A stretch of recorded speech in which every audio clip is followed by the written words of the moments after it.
یعنی معنای حدیث یعنی الله سبحانه و تعالی یضحک الله لرجلین، الله تعالی چه دو مرتبه میخندد، یکی هاشون یقتل احدهم الاخر، یکیش دیگرش کشته، هر دوش جنت به میدراید. یعنی چه خیلی این قصه، یعنی یک مؤمن یک کافر ارض زمین معرکه به با میخورند، کافر مسلمان میکشد و مسلمان چه ارض معرکه زمین معرکه شهید، الله تعالی شهادت انعام میکنه دو جنت میرد. فهمدید؟ سونه این کافر به الله تعالی توفیق میتید. و علیکم السلام. الله تعالی یعنی چی میکند؟ یعنی کافر به توفیق میتید و هدایت میکند، چی میشد؟ یعنی مسلمان میشد. چی میشد؟ مسلمان میشد. مسلمان میشد سونه چینده یکی از جنگ ها، یعنی چی میشد؟ جنگنده ایدم چی میشد؟ شهید میشد. هر دوش چی میشد سونه؟ هر دوش جنت بمیرد. انا از هر دمین الله سبحانه و تعالی چیه؟ یعنی با امنا میخندد سبحانه و تعالی. یعنی این صفت چی؟ خنده اثبات چی بوده است؟ یعنی اثبات الضحك لله عز و جل. و برای همین این صفت خندیدن این ثابت برای الله سبحانه و تعالی. اهل سنت یعنی اجماع چی میکنن؟ اثبات میکنن. هم به ابن خزیمه رحمت الله علیه کتاب توحید به میگوید که میگوید که و فی حدیث میگوید میگوید فيه اثبات الضحك لربنا عز وجل. اثبات الضحك لربنا عز وجل یعنی چی؟ صفتی چی اومد؟ یعنی الله تعالی به ضحک یعنی خندیدن، الله تعالی صفتی چی داشته بده؟ خندیدن. و كذلك الاجری رحمت الله علیه الشریع عنده باب میبیارد، بابو میگوید باب صفت الضحك لله عز وجل، یعنی باب ان الله عز وجل یضحک، یعنی بابی که الله تعالی چی میخندد.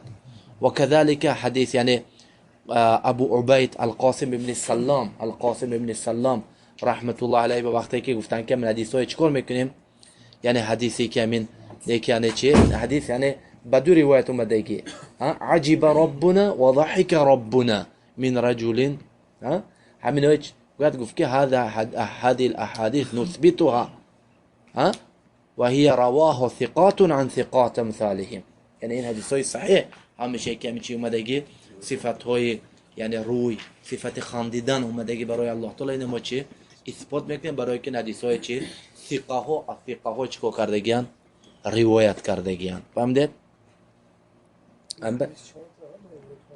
نعم. یعنی الضحك مثلا حدیث های خیلی چی اومده یعنی بسیار اومده که حدیث های خیلی بسیار اومده که یعنی یکی از حدیث ها همین حدیث و بوی حدیث یعنی صحیح مسلم به حدیثی یعنی كذلك رؤیه رؤیه صفت چینده رؤیه عنده حدیث جریر و نم حدیث جریر عنده و یعنی وقت حدیث مسلم عنده وقتی که مسلمان ها جنت به میدرایند، مسلمان ها چینده جنت یعنی روز قیامت عنده الله تعالی چی میبیاید؟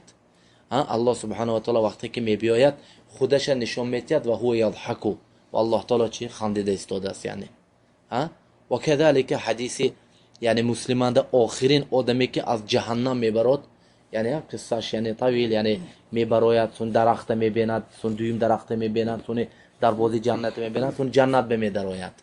وقتی که میدراید سون امیننده چه الله سبحانه و تعالی چه میخندد و هر بار احمد یاد که میگوید اگر من از درخت نزدیک کنی دیگه چیز نمیپرسم، سون دیگه درخت میبیند بو میپرسد یعنی انسان احدش هر بار شکست میگیره. سون امیننده الله تعالی چه میخندد.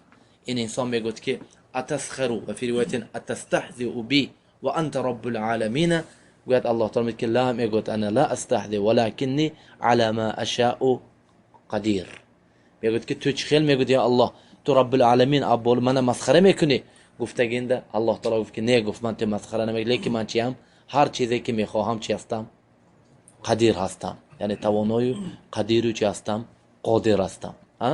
این حدیث اندم چی شد؟ یعنی صفت الضحك مثلا اومد، یعنی حدیث چی اومد؟ یعنی حدیث ضحك اومد.